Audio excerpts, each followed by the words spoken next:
Selamat pagi semuanya bagi anak-anak yang di rumah dan yang hadir di sekolah. Pada pagi hari ini kita bertemu kembali bagi anak yang di sekolah. Sudah berapa tahun? Kelas 10 kemarin penuh ya? Penuh enggak? Kelas 10 kemarin penuh pertemuan? Enggak, sampai semester berapa? Sampai tahun keberapa? Bulan keberapa? Pertengahan, semester 2 pertengahan? Oh iya.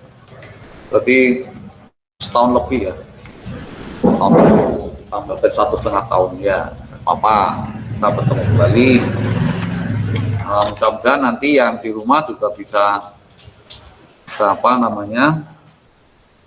Bisa bergabung dengan kita, meskipun mungkin nanti ada pengaturan begitu. Jadi mungkin cara seperti ini. Nah, kalau kamu kan hanya satu angkatan, satu kelompok. Yang kelas lain ada yang dua kelompok, jadi bergantian. Nah, karena kamu satu kelompok, adik gantian harus diselang-seling. Jadi kemarin masih kosong gitu, kemudian ini ada PTM, besok Senin PJJ murni, dan seterusnya. Jadi untuk mengatur jumlah manusia yang menuju ke sekolah itu, jadi jangan terlalu banyak dulu itu. Tapi setelah dievaluasi selama 2 minggu, besok dengan sudah dapat 1 minggu ini, 2 minggu kita evaluasi. Nanti kalau perkembangannya membaik, di sekolah tidak ada kendala apa-apa, kemudian juga di tingkat kota, tingkat provinsi dan sebagainya itu mulai berkembang baik, nanti ditambah mungkin dengan kalau tidak mau nambah ya tambah kelas 10, kelas 11 gitu. Jadi nanti suatu saat juga semua akan bisa bertemu, meskipun nanti mungkin ada penjadwalan gitu. Ya mudah-mudahan segera membaik kondisinya ya. Jadi nanti yang di rumah kalau mampu ya silahkan bertahan selama 2 jam, kalau enggak ya nanti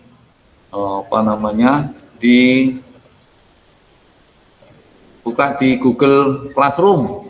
Jadi materi sudah saya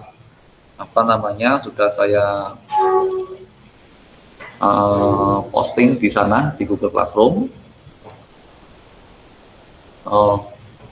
Tapi kalau yang di sini tapi ini kita baru melanjutkan. Pak, kemarin sudah sampai apa kita bahas apa kemarin? Membahas apa? Optik fisik. Ya, sudah sampai mana? Enggak, kalau di rumah itu apakah yang mendengarkan atau yang mencatat atau memfoto? Kira-kira? Oh iya. Karena saya kan tidak tahu, dianggap pokoknya ini memang keadaan masih banyak pemakluman gitu ya. Jadi ya meskipun bagaimana ternyata di SMA 1 masih baik itu ya. Jadi artinya dengan sekolah-sekolah kondisi kualitas masih bertahan, di perguruan tinggi juga masih bertahan, gitu. Jadi perguruan tinggi juga bertahan, itu kondisinya kan seperti ini. Nah itu artinya apa? Ya harus meskipun di rumah dan sebagainya, ya harus ikut selalu mengikuti gitu. Bahkan SMA 3 itu malah jatuh itu, SNPTN-nya itu hanya beberapa belasan orang aja itu. Kita sudah masih 50-an ya. Masih banyak itu kemarin. Belum yang SBMPTN-nya Nah, belum yang lain. Nah, kan gitu. Jadi meskipun kondisinya seperti ini tetap harus belajar gitu. Ciri kusut, ciri khas SMA 1 ya harus belajar gitu. Jadi tidak boleh kalah dengan SMA yang lain, tidak boleh apa namanya lebih apa, kurang berusaha dengan SMA yang lain. Jadi kalau dari segi inputnya sama gitu. Sekarang SMA 1, SMA 2, SMA 3 sama gitu. Nah, tapi mestinya itu yang berbeda itu dalam hal proses di sekolahnya itu. Proses sekolah. Di prosesnya seperti apa? Nah, kita berharap bahwa proses itu bisa berjalan dengan baik dan diperoleh hasil yang baik kan begitu. Ya, kita lanjut ya, kita lanjut. Jadi jangan banyak cerita nanti. Yang di rumah nanti kalau misalnya sudah lelah, pulsanya lelah gitu, bisa out aja gitu, kira-kira ikut 1 jam atau berapa itu, kemudian nanti berganti mengerjakan tugas-tugas di Google Classroom gitu ya. Ya, kita lanjut, kita mulai. Yang di rumah biar lihat.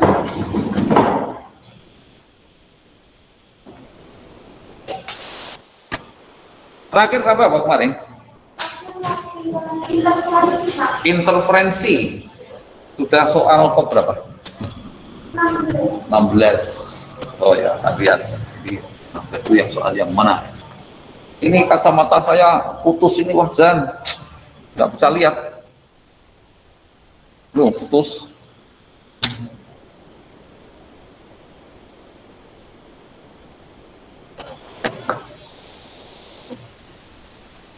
Iya, 16 ya, tadi 9.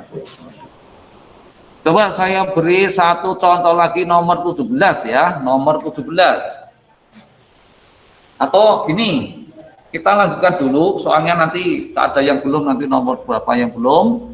Kita supaya yang di rumah itu nanti bisa mengikuti penjelasan materi dulu. Sehingga kalau yang kita di sini mungkin kesempatan untuk berlatih soal lebih banyak ya, hanya gitu aja. Jadi tapi untuk penjelasan materi dia disamakan. Nah, kita mulai aja. Kita mulai yang berikutnya dulu, soalnya nanti. Ya, tahu lah.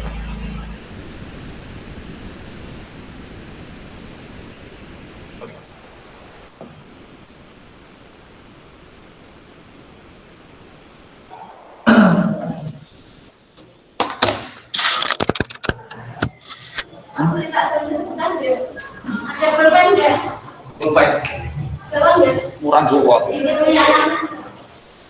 Benar Pak, masih apa sama? Iya.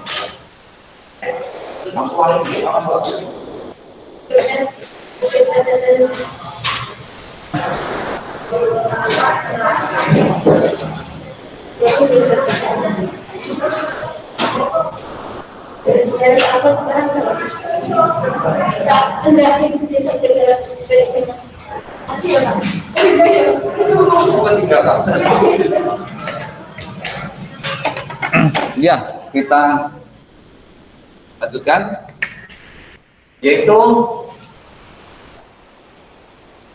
kemarin kan Romawi 1, 2, 3, ya, 1 itu tentang apa? Dispersi, 2 interferensi, 3 difraksi, ya. Difraksi, dan yang keempat polarisasi.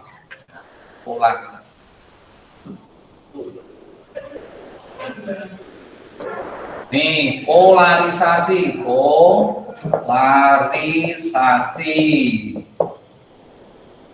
Bidolnya besar kan mau makin ketok. Cuma yang kelihatan.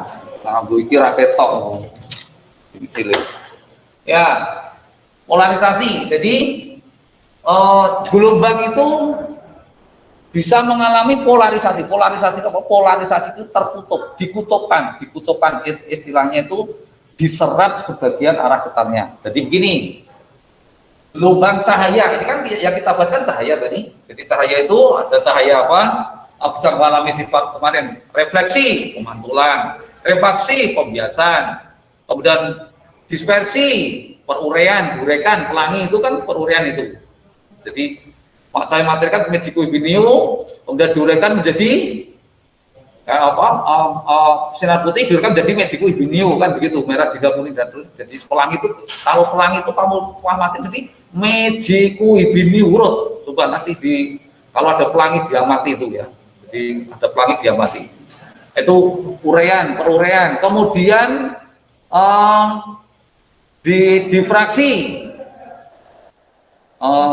Interferensi itu apa? Perpaduan kemarin celah ganda atau percobaan Young. Jadi misalnya nih ruang kelas itu tertutup semua, tidak ada lampu, kemudian di sini diberi lubang 1, 2, nah ini lubang 1, 2, dan cahaya masuk dari sana, berarti kan cahaya masuk dari 2 lubang ini ada 2 sumber cahaya, dan cahaya itu menuju ke dinding sebelah sana. Nah dinding sebelah sana itu nanti akan terjadi perpaduan, jadi bergabung antara cahaya satu dengan ini, bergabung di dinding sebelah sana itu terlihat terang gelap. Nah begitu. Jadi perpaduannya itu nanti atau interferensinya itu di cahaya di dinding sebelah sana itu terlihat terang gelap. Nah, gitu. Kemudian difraksi itu lenturan yaitu kemarin kita ambil contoh yaitu yang termasuk difraksi celah tunggal. Jadi artinya berarti ini diberi lubang 1 lubang gini nah gitu. Kemudian ini cahaya masuk ke sana lewat sini menuju ke dinding sana, di sana juga terjadi terang gelap. Itu lenturan. Dan yang difraksi yang kedua yang B yaitu celah majemuk berarti lubangnya banyak. Nah begitu, jadi lubang banyak gitu, jadi lubangnya banyak gitu. Misalnya lubang seperti ini ventilasi ini, nah itu tapi kecil mestinya itu celah majemuk itu ya, ventilasi. Jadi seperti itu persis tapi kecil. Nah itu sampai berapa?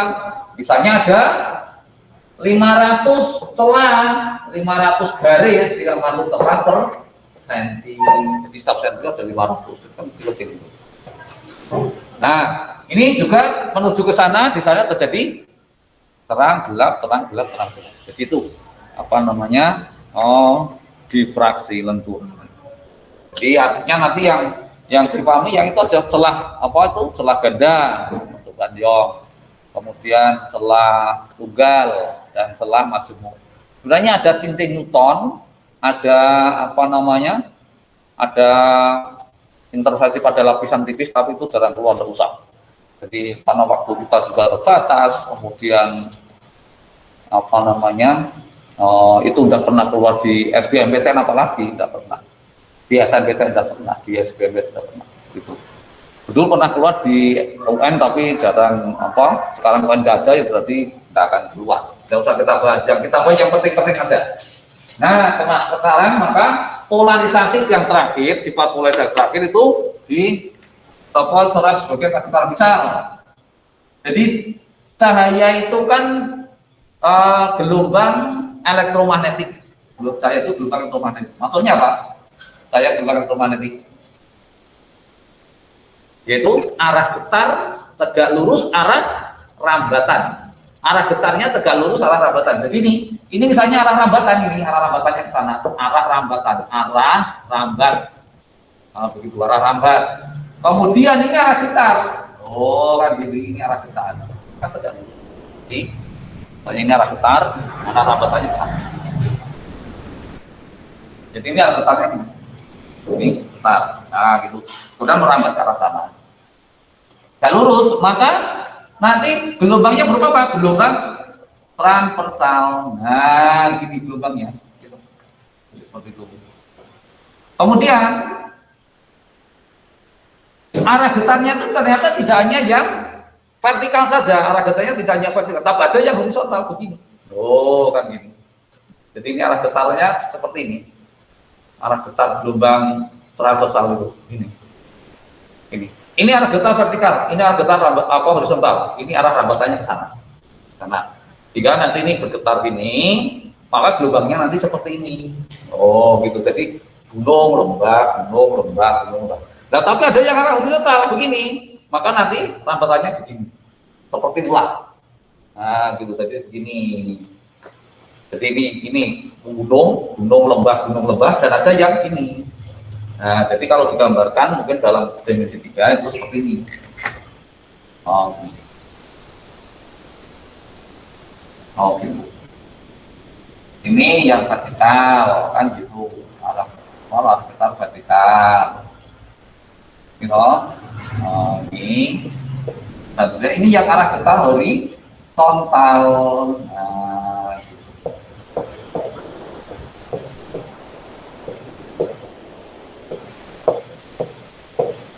dan bisa bayangkan, ya. Jadi kan ini yang vertikal itu yang ini, gitu, yang ini.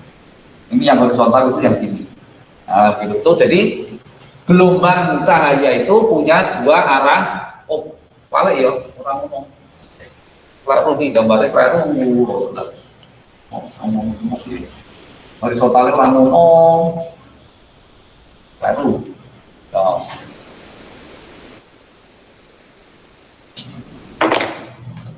gambar arah ketar horizontalnya ini. Nah, kan ini toh arah ketar horizontalnya. Iya. Gitu. Ini arah ketar vertikal, jadi yang vertikal, ini yang horizontal.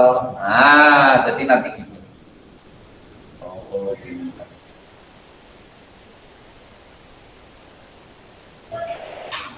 Ini gitu. Oh, lebih jelas. Tahu apa harus tahu.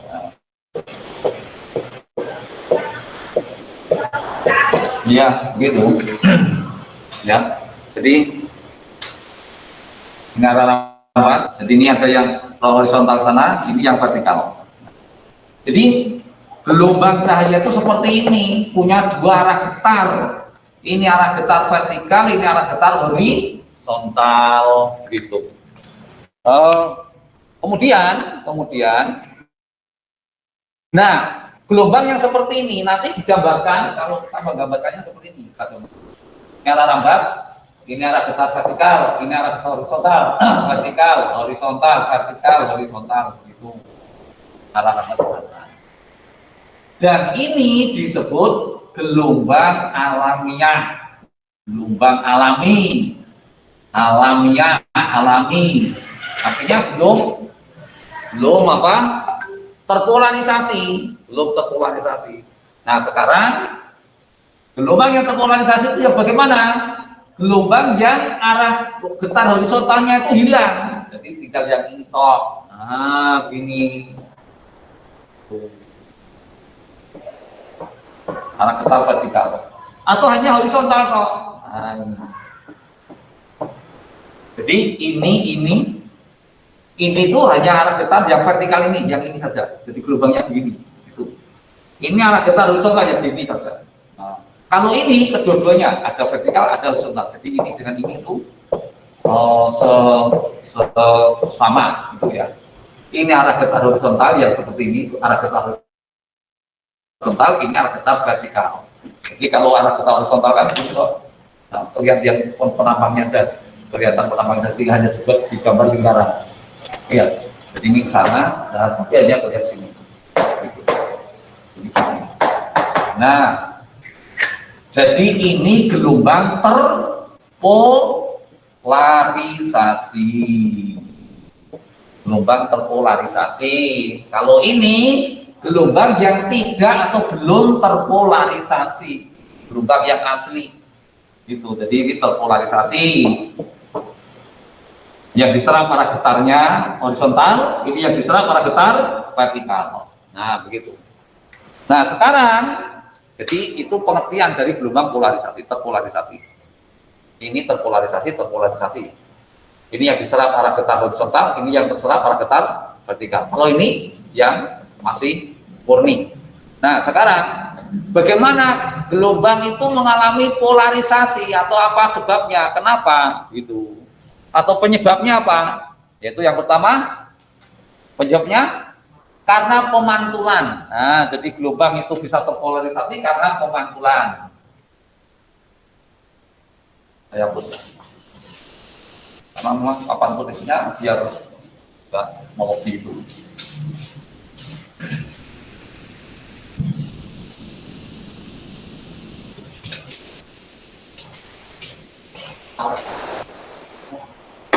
Jadi yang pertama, Polarisasi karena pemantulan, yaitu bagaimana kok bisa pemantulan dan mengalami polarisasi? Misalnya kita punya cermin, ini cermin, ya toh, cermin. Kemudian ada sinar datang menuju ke cermin, ini sinar datang ke cermin, ini sinar datang. Sinar datang yang masih sinar belum terpolarisasi, jadi arah getar vertikal, horizontal, dan seterusnya begitu. Ya. Datang ke cermin. Kemudian nanti gelombang ini akan dipantulkan, ya toh? Dipantulkan. Nah, gelombang yang dipantulkan ini akan mengalami polarisasi. Apabila berarti kan misalnya hanya yang vertikal saja, yang horizontal ini diserap, gitu. Jadi gelombang pantulnya itu aja akan mengalami polarisasi apabila sudut datangnya ini sama dengan 57 derajat. Nah, sudut pantulnya juga 57 derajat.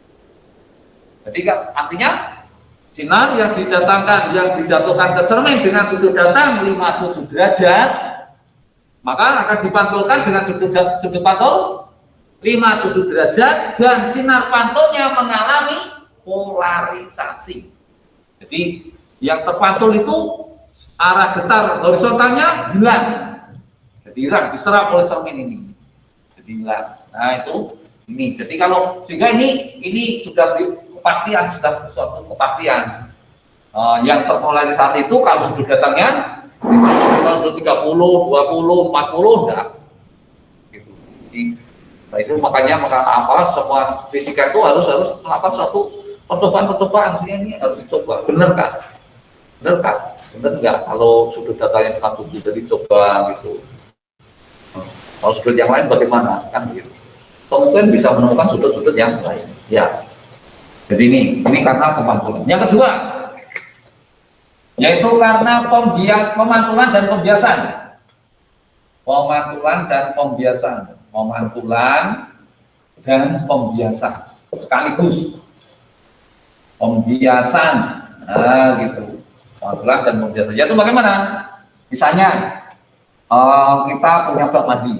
Bak mandi tahu di rumah ada bak mandi penuh air. Nah gitu.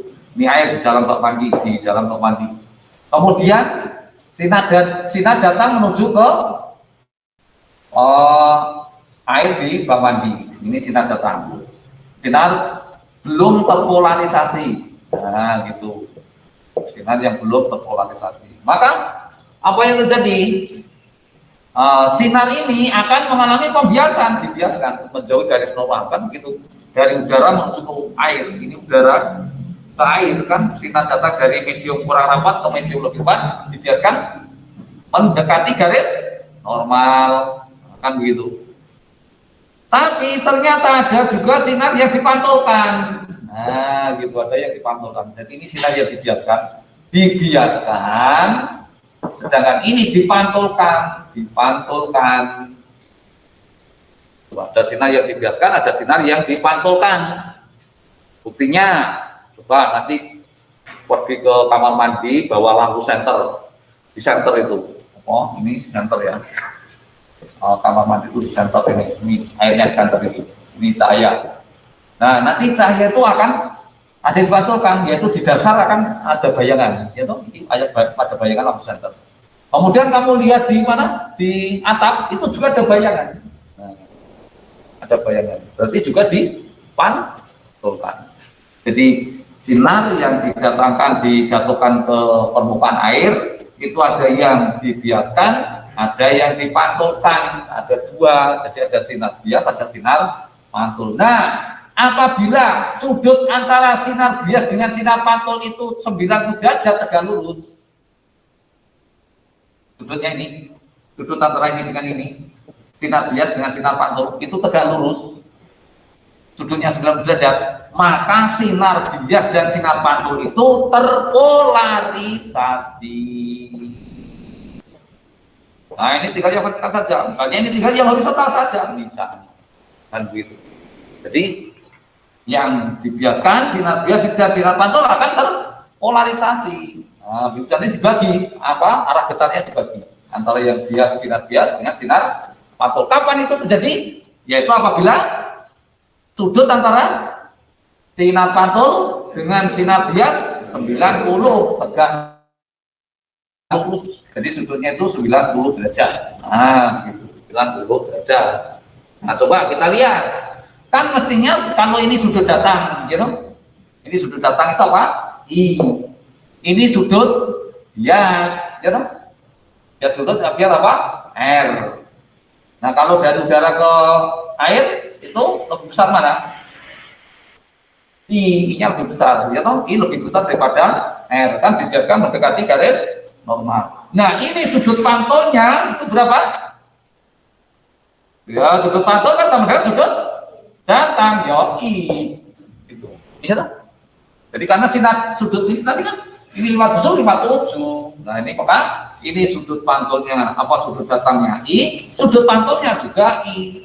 Tapi sudut biasnya R.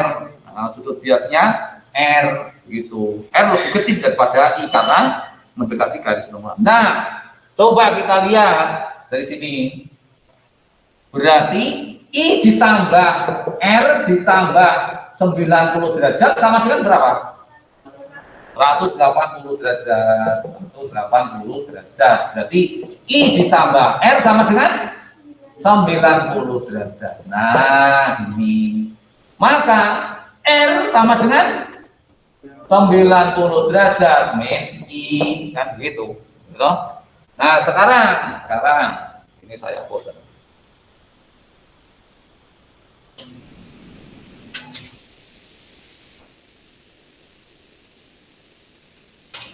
Sesuai dengan apa? Sesuai dengan hukum pembiasan, yaitu sin I per sin R sama dengan sin I per sin R sama dengan apa? Ini kalau ini udara itu N udara, ini N air itu N udara itu N misalnya N sama dengan 1, sudah ditetapkan 1 N udara itu, N air itu N aksen, maka sin I per sin R sama dengan dibalik N aksen per N, kan gitu. Sin I per sin R sama dengan N aksen per N, dibalik. Sin I sin sudut datang per sin R per sudut bias sama dengan N aksen indeks bias air per N indeks bias udara. Nah, sin I per sin R-nya berapa? R-nya tadi berapa itu? 90 derajat min. Berarti sin 90 derajat min I sama dengan N aksen per N gitu. Sin R-nya kan sin R-nya kan ganti 90 derajat min I.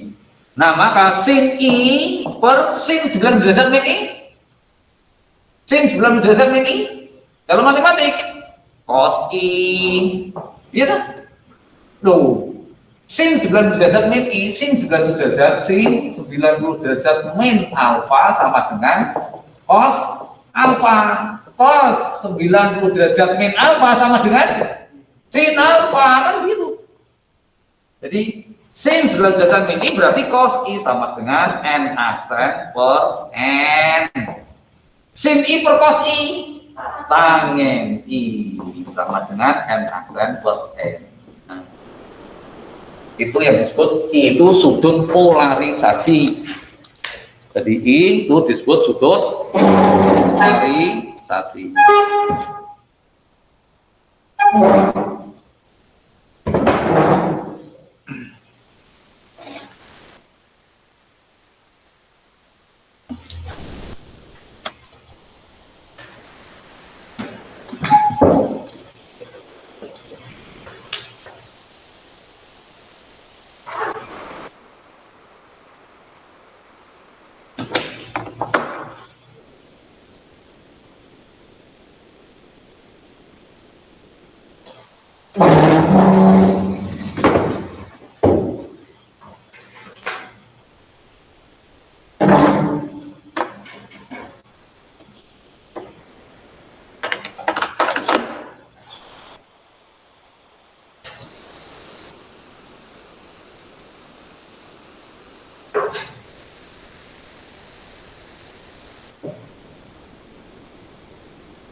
Ya.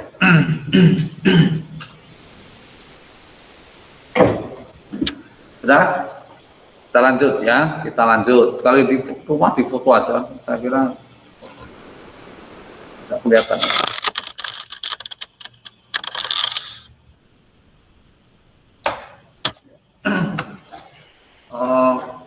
Itu yang kedua, pemantulan dan pembiasan. Yang ketiga yaitu apa? Pembiasan ganda. Nah, pembiasan ganda itu apa? Yaitu pembiasan yang ada dua, sinar itu dibiaskan dua pembiasan gitu. Pembiasan ganda. Ini.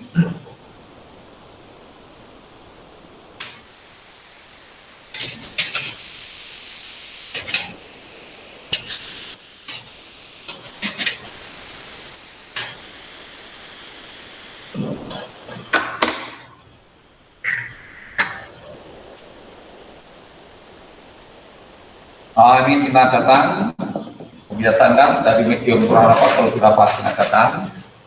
Nanti dibiaskan 1, 2. Nah, gitu. Jadi biasnya sinar biasnya ada 2. Itu sinar biasnya ada 2. Ini pembiasan sebut sinar bias 1, ini sinar bias 2. Ini sinar datang. Nah, gitu. Sinar bias 1, sinar bias 2. Nah, itu tidak semua zat bisa mengalami seperti itu. Tidak semua zat, ya. Tidak semua apa medium, tidak. Yaitu apa? Di air nggak bisa. Yang bisa seperti itu apa? Yaitu kalsit dan ya kuarsa, kristal kalsit dan kuarsa gitu. Jadi maka kristal-kristal itu mungkin kan warnanya kan sangat apa? Kalau kena sinar ya, kalau kena sinar itu indah itu karena ada pembiasan ganda. Di sinar itu bisa dibiaskan warna-warni gitu, jadi bisa mungkin dipecah. Ini misalnya sinar apa putih, kan ada magic wibinium, ya toh, nanti bisa dipecah, bisa menjadi warna-warni, nah, gitu seperti intan dan sebagainya. Jadi intan itu kan kristal, jadi maka kristal itu harganya mahal, ya toh. Jadi mungkin kalau dalam es mungkin bisa ya, es, tapi belum. Es itu kristal juga, es itu kristal. Tapi kristal yang mudah meleleh kan gitu. Jadi kristal yang mudah meleleh. Nah, itu apa? Sinar-sinar yang melalui apa namanya? Melalui media-media tertentu, melalui zat tertentu bisa mengalami pembiasan ganda. Nah, itu bisa mengalami pembiasan ganda. Nah, sinar yang dibiaskan itu terpolarisasi. Nah, gitu. Jadi bisa terurai, sinarnya itu nanti bisa magic wibinium terserah gitu. Terurai. Nah, yang keempat yaitu polarisasi karena absorpsi selektif. Nah, begitu, polarisasi karena absorpsi selektif. Yaitu bagaimana? Jadi ada zat-zat tertentu itu yang bisa membuat sinar itu atau cahaya itu mengalami polarisasi dalam arah-arah tertentu. Ini misalnya ini kita punya suatu media atau zat itu, kemudian sinar datang. Sinar datang ini sinar alamiah gitu. Jadi sinar alamiah menuju ke apa? Ini ke polarisator P1 suatu zat tertentu. Setelah keluar ternyata yang terjadi, yang keluar itu tinggal yang vertikal, yang horizontal diserap. Nah, yang horizontal diserap. Berarti ini terpolarisasi. Kalau ini I0, ini I1. I1 sama dengan 50% dari I0. 50% ya, gitu. Kan yang diserap mana? Yang horizontal. Kalau ini vertikal horizontal kan 100% itu. Nah, setelah melalui zat ini, terus keluar, ternyata yang horizontal hilang, diserap oleh zat ini. Nah, tinggal yang vertikal, sehingga I1 intensitasnya itu 50% dari kitol, atau I1 sama dengan 50% kitol, atau I1 sama dengan setengah I0. Kalau ini dipasang horizontal, jadi kalau vertikal kan begini, ini vertikal, atau ini vertikal. Kalau ini dipasang horizontal, maka nanti yang diserap yang horizontal, yang vertikal, tinggal yang horizontal. Nah, gitu. Juga 50%. Jadi kalau di vertikal begini, maka yang hilang yang horizontal. Tapi kalau dipasang horizontal begini, yang hilang yang vertikal, tinggal yang horizontal. Nah, sekarang kalau misalnya ini di vertikal, ya toh, ini vertikal, kemudian ini dipasang horizontal. Nah, ini dipasang horizontal gini. Oh, ini lewat sana, terus keluar. Apa yang terjadi? Oh ya, ini kan kalau dipasang vertikal ya diserap yang vertikal. Kalau dipasang horizontal, kalau dipasang vertikal ya diserap yang kalau dipasang horizontal yang diserap yang vertikal. Nah, sekarang kalau ini vertikal, tinggal yang vertikal. Yang horizontal sudah diserap ini. Kemudian ini dipasang horizontal. Nah, berarti yang diserap yang vertikal. Berarti setelah keluar nol, tidak ada. Iya, hilang semua. Nah, berarti ini I2 ini. Intensitas 2-nya itu 0. Itu kalau ini vertikal, ini horizontal. Berarti sudutnya berapa? 90 derajat. Vertikal dan horizontal kan 90 derajat, gitu. Nah, sekarang kalau ini tetanya tidak 90 derajat, tetapi theta gitu, misalnya 60 derajat, antara ini dengan ini 60 derajat, atau 30 derajat, atau 45 derajat, maka I2-nya berapa? Yaitu I2-nya setengah I0 cos kuadrat theta. Jadi kalau sudutnya itu theta, dengan derajat sama. Kalau dengan derajat berarti cos kuadrat cos derajat berapa? Cos derajat 0, gitu. Cos derajat 0 berarti cos kuadrat derajat 0, berarti I2 sama dengan 0, kan gitu. Itu kalau 90 derajat. Kalau 60 derajat ya nanti setelah 0 kali cos 60 derajat, kuadrat 60 derajat terusnya. Gitu. Nah itu apa? Karena absorpsi selektif. Yang terakhir yaitu polarisator karena hamburan. Nah, gitu, hamburan. Maksudnya bagaimana? Jadi gini, hamburan itu ini. Hamburan itu yang di sini maksudnya polarisator pada hamburan itu jadi pada sistem partikel-partikel gas. Jadi gas, partikel-partikel gas, contohnya atmosfer itu kan terdiri dari partikel-partikel. Itu apa namanya? Bisa menimbulkan hamburan, yaitu misalnya ada cahaya matahari. Cahaya matahari kan cahaya apa? Cahaya putih gitu ya. Cahaya matahari itu cahaya putih.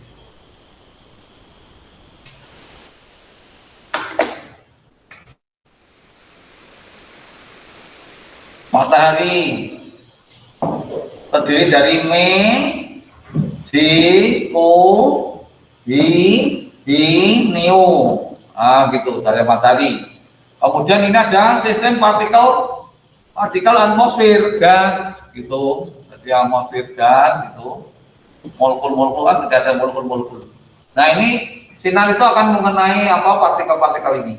Mengenai partikel-partikel itu sinar matahari, gitu. Karena sistem partikel itu usaha berkelompok gitu ya. Kan partikel-partikel kumpul gitu. Ini kan ada partikel-partikel atmosfer. Ada O2, ada H2, ada CO2, kan itu ada terdiri dari partikel-partikel, gitu.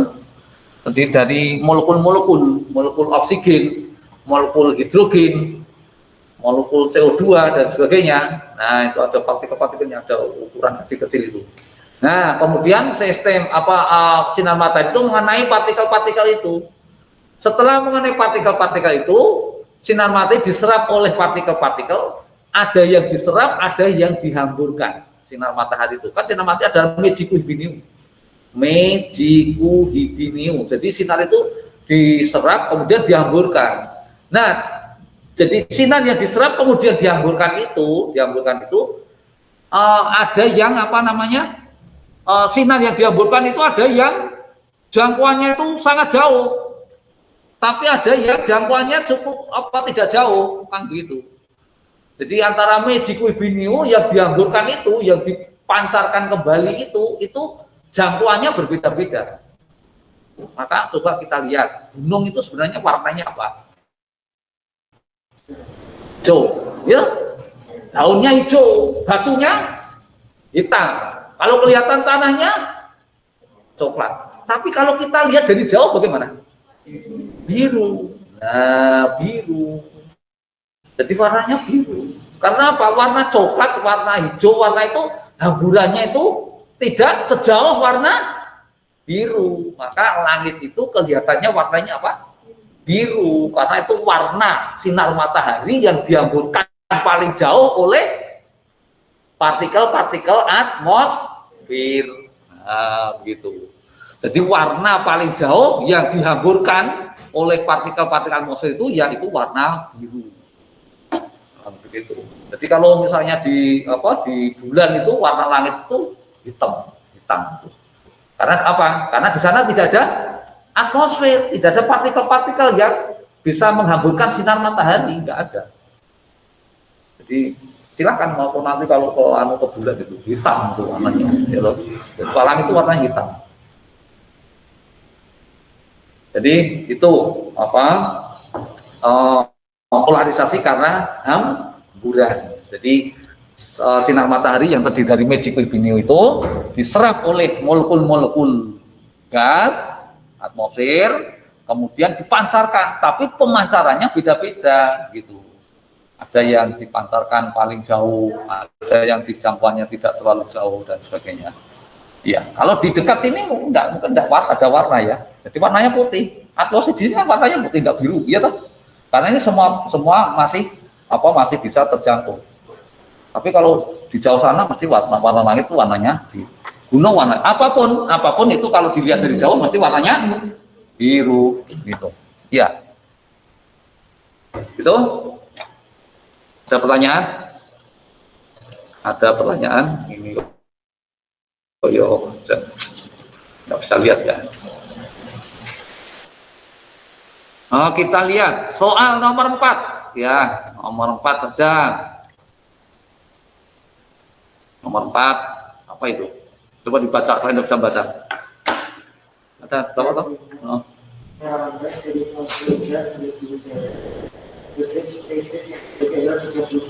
Oh ya.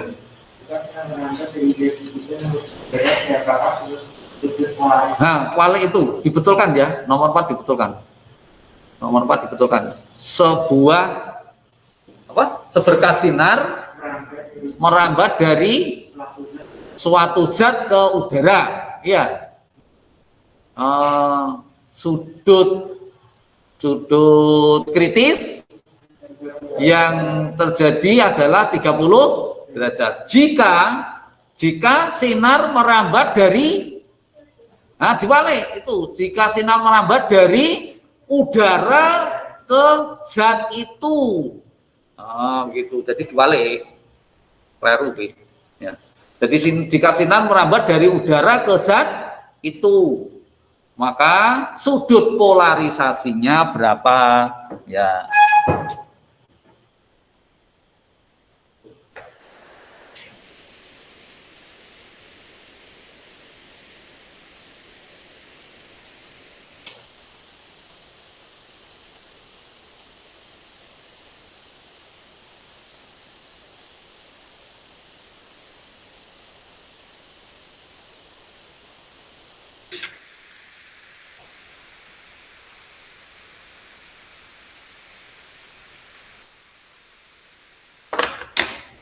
Jadi ini nomor 4 ada 4.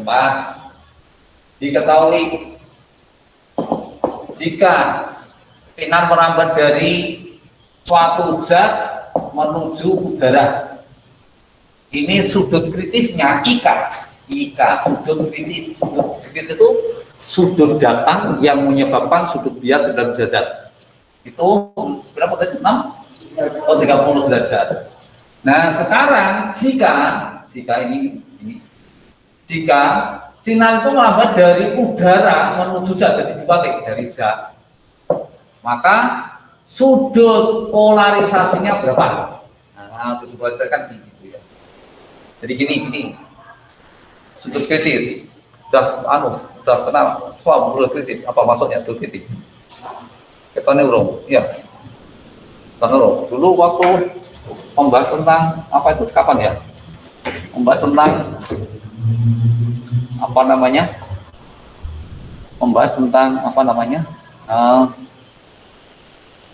optik geometrik. Halo, gue ning cermin lensa, ayo. Ning kita orang dilewati mungkin ya yang topan. Jadi sudut kritis itu seperti ini. Kalau misalnya sinar datang dari suatu zat menuju ke udara, ini dari ini ya, zat udara. Ini N zat itu apa idealnya N aksen, N udara, NU 1, N udara kan 1.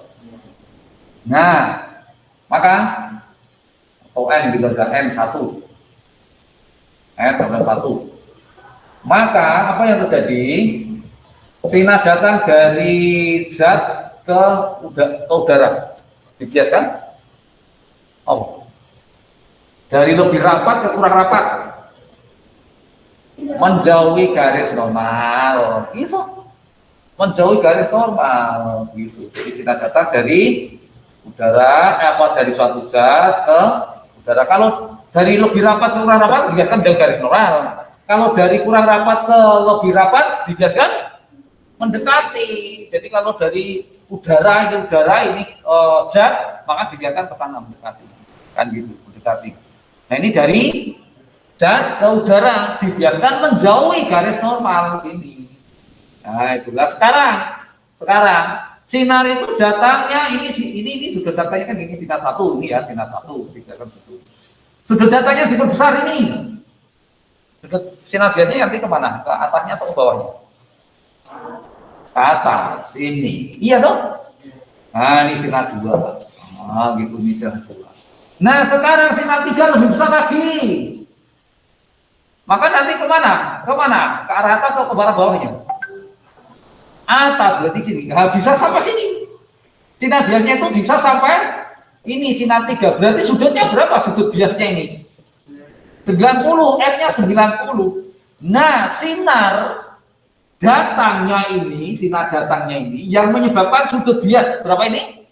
90 itu dinamakan sudut kritis. Oh, gitu. Ini disebut sudut kritis. Sudut kritis. Gitu. Jadi sudut kritis itu sudut datang yang menyebabkan sudut bias 90 derajat. Nah, gitu. Jadi ini sudut kritisnya berapa? 30. Berarti dengan sudut kritis sudut datang 30 derajat, sudut biasnya berapa itu? 90. Jadi dengan sudut datang 30 derajat, maka sudut biasnya itu 90 derajat. Nah, itu ada zat yang seperti itu. Nah, sekarang apabila dibalik yaitu bagaimana? Dari udara menuju zat, kan begitu. Maka nanti ada sudut polari, yaitu bagaimana? Tangen I sama dengan N aksen per N. Nah, kan begitu. Ya sudah itu. Berarti kan, oh ini kita hitung, kita cari N aksennya dulu ya. Itu kita cari N aksennya dulu. Kan N aksennya belum tahu. Iya. Berarti sin I ini ya dari zat ke udara. Berarti sin IK gitu. Sin IK per sin berapa? 90 derajat sama dengan kan pada saat sudut titik sin ika per sin 90 derajat sama dengan dibalik ya toh, sin ika per sin 90 derajat berarti n per n aksen kan gitu, n per n aksen. Sin ika berarti sin 30 derajat per sin 90 derajat sama dengan n nya itu kan 1 n udara 1 per n aksen. Sin 30 derajat berarti setengah per 1 sama dengan per n aksen. 3 n aksen sama dengan ayo setengah 2 gitu. N aksen kan setengah. N aksen kali setengah kan 1, berarti N aksen sama dengan setengah atau 2. Nah, sekarang tadi tangen I, N aksen per N, kan gitu. Dari tangen I sama dengan N aksen 2 per 1. Iya. 2 per 1 ini piye? Kalau digambarkan kan begini. Iki I, iya toh? Benar? Iki 2, ini 1. Tangan itu kan depan per sampai kan begitu. Kalau ini 2 di 1 maka ini akar 5. Akar 2 kuadrat ditambah akar 1 kuadrat akar 5. Ditanyakan apa itu? Sin I. Nah, sin I berarti depan per miring 2 per akar 5 kali akar 5 per akar 5 berapa? Iya 2 apa? 2 per 5 akar 5 atau 0,4 akar 5 gitu.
Kok enggak kelihatan ya?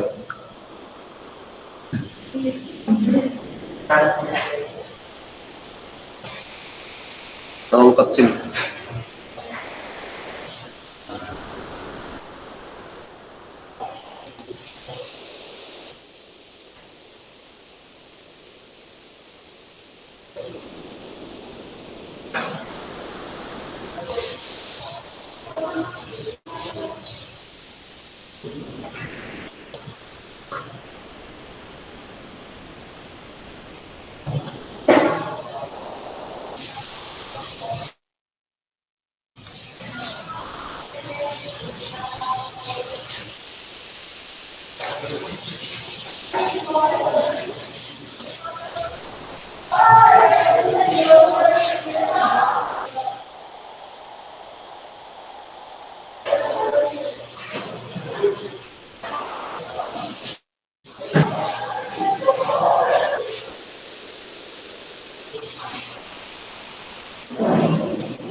Ya, kita lanjut soal nomor 5 ya, nomor 5. Dua buah kristal formalin satu sama lain bersilangan dengan sudut 30 derajat. Intensitas cahaya mula-mula dengan apa itu? Ya, itu intensitas 10 watt per meter kuadrat. Nah, intensitas cahaya yang dapat dilewatkan oleh kedua kristal.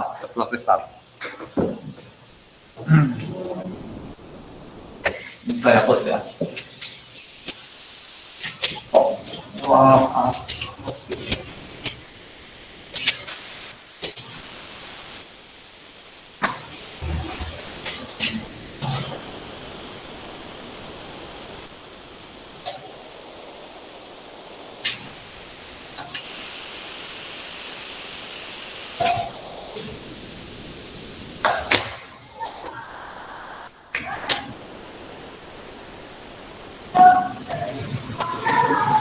Jadi nomor 5 itu diketahui.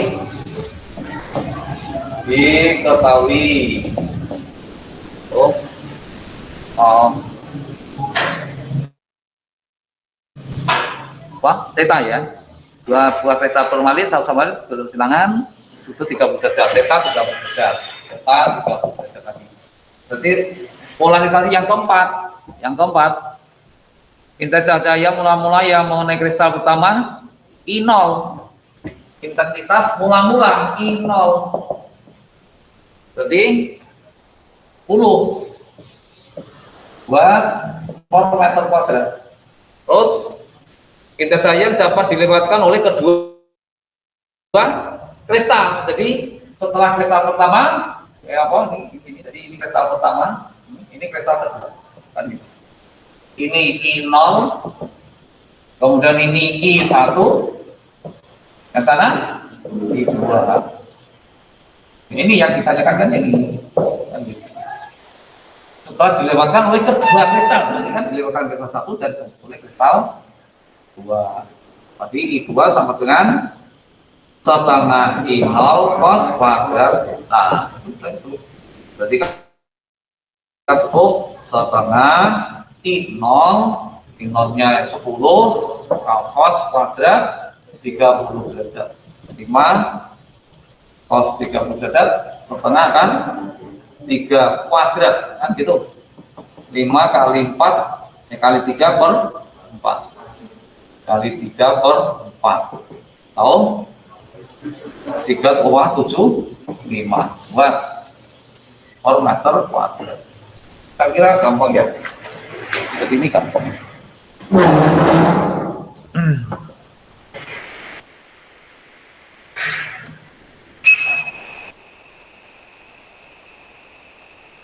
Ya.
Saya kira yang lain ini bisa ini gampang ya.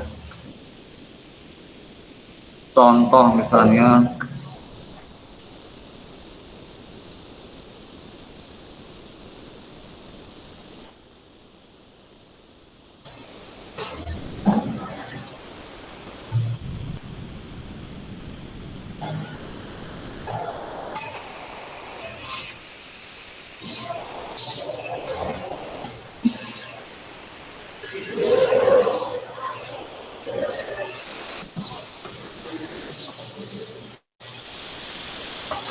coba nomor 10 itu kisi ini, kisi nomor 10. Berkat cahaya monokromatik nomor 10 ini, berkat cahaya monokromatik dengan panjang gelombang 5000 angstrom datang tegak lurus pada kisi. Jika spektrum terang orde kedua membuat sudut 30 derajat dengan garis normal pada kisi, maka jumlah per sentimeter adalah. Tapi kamu harus apa? Wow. Ini telah ganda, telah tunggal, kemudian telah majemuk, ini terang, ini gelap. Kalau telah ganda, terangnya apa? PD per L sama dengan K lambda, kan gitu loh. Kalau gelapnya PD per L sama dengan K min setengah lambda. Apa P? Siapa kan? Kalau telah tunggal, D sin theta sama dengan K plus setengah lambda. Gitu. Gelapnya D sin theta sama dengan K lambda. Harus apa itu? Setelah majemuk, D sin theta sama dengan K lambda. D sin theta sama dengan K min setengah lambda. Ini. Jadi ini kan sama ini. Ini dengan ini sama. Iya dong? Ya. Ini